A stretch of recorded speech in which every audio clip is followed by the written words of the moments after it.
Hi mga kakabsat, samahan nyo kami sa aming family travel papuntang Almaty, Kazakhstan from Dubai.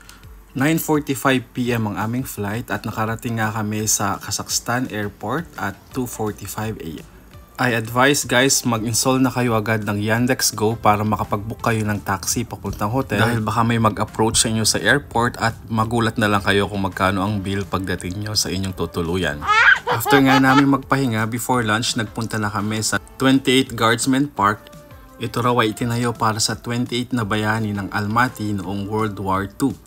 From this park, walking distance naman ang Ascension Cathedral Church. Bago nga kami pumasok ay nag-enjoy muna kami sa park sa tapat nito.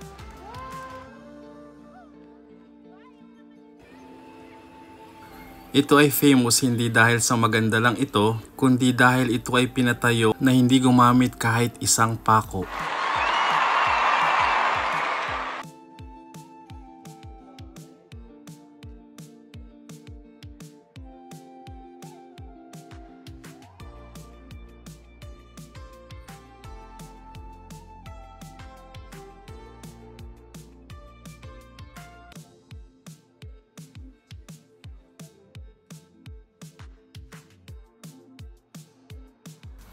Paglabas nga po namin ng cathedral ay nag-chill-chill muna kami sa tapat nito at nag-decide kaming maghanap ng makakainan dahil hindi pa kami nananghalian.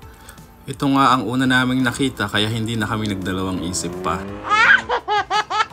Ang palitan dito is 1 dirham is equal to 140 tenge, kaya parang ang mahal ng mga bilihin pero parang same lang din naman ang presyo kung susumahin. After nga kumain is naglakad-lakad kami papuntang Almaty Park. Malaking tulong na meron kaming Google Map at data. Bali yung nabili naming SIM sa airport, yun ang nagamit namin habang kami ay nandito. Meron na itong free data na ginagamit namin sa pag-book ng taxi at sa Google Map. Nagamit din namin ang data para sa Google Translate. Kakaunti lang ang namit namin na nakakapagsalita ng English, kaya laking tulong talaga na meron kaming Google Translate sa aming phone.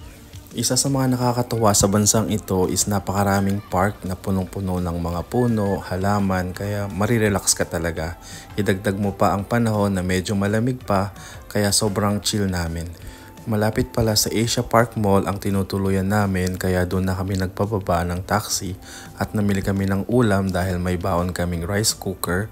Doon na lang kami magluluto at nilakad na nga namin pa uwi papunta sa aming apartment. Yan po muna sa ngayon.